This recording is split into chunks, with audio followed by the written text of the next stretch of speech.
আশা করি সবাই ভালো আছেন। গত ক্লাসে আমরা যে বিষয় নিয়ে আলোচনা করেছিলাম যে কিভাবে আমরা অ্যালগরিদম লিখব, আজ আমরা যে বিষয়গুলো নিয়ে আলোচনা করব সেটা হচ্ছে আমাদের আহ, এখানে আলোচনা করেছিলাম গত ক্লাসে তিনটা সংখ্যার মাঝে ছোট সংখ্যা বা বড় সংখ্যা নির্ণয়ের অ্যালগরিদম।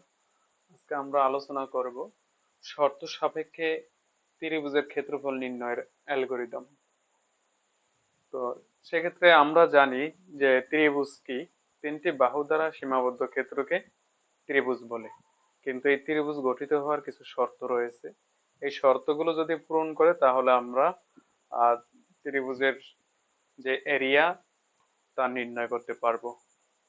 তো আমরা মূল আলোচনায় চলে যাই। এখানে প্রথম ধাপ, যেহেতু অ্যালগরিদম বলতে বোঝায় যে ধারাবাহিকভাবে কোনো নির্দিষ্ট সমস্যার সমাধানের জন্য পর্যায়ক্রমিকভাবে বা লিখিত ধাপ সমূহকে অ্যালগরিদম বলে।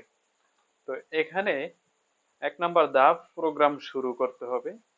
দেন আমার আউটপুট অনুযায়ী, আমার যে সমস্যাটা সমাধান করব তার আউটপুট অনুযায়ী আমার ইনপুট গ্রহণ করতে হবে।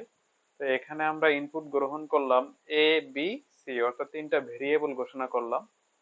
তারপরের যে ধাপ রয়েছে, ধাপ নাম্বার 3-এ আমরা একটা শর্ত দিয়েছি, যদি দুটি বাহুর যোগফল তৃতীয় বাহুর অপেক্ষা বৃহত্তর হয়, এবং লজিক্যাল একটা অপারেটর ব্যবহার করেছি এন্ড, এবং B plus C greater than A, B বাহুর মান এবং সি বাহুর মান যদি এর চেয়ে বড় হয়, এবং সি প্লাস এ, সি এর মান যোগ এ এর মান যদি বি এর চেয়ে বড় হয়, তাহলে আমরা এক ক নাম্বারে পরিসীমা বের করতে পারবো, অর্থাৎ S equal A plus B plus C by two, অর্থাৎ অল বাহুগুলোর সমষ্টি বাই টু।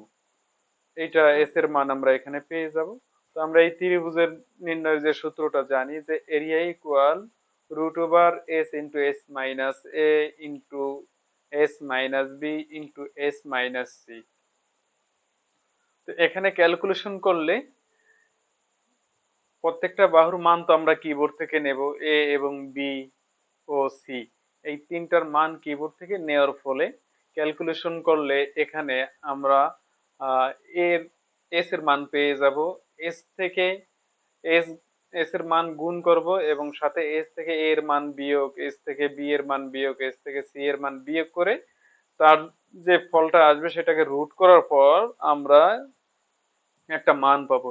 সেই মানটাকে এরিয়াতে রাখবে, এবং এরিয়াতে যেহেতু থাকবে, এরিয়াকে আমরা কি করব, ফলাফল আকারে আউটপুটে প্রদর্শন করব।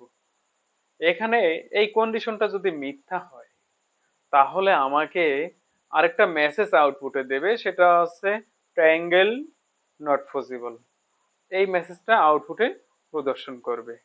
সত্য হলে আমরা এই ত্রিভুজের যদি কন্ডিশন সত্য হয় তাহলে এখানে এরিয়ার মানটা পাবো বা পরিসীমা বের করতে পারবো।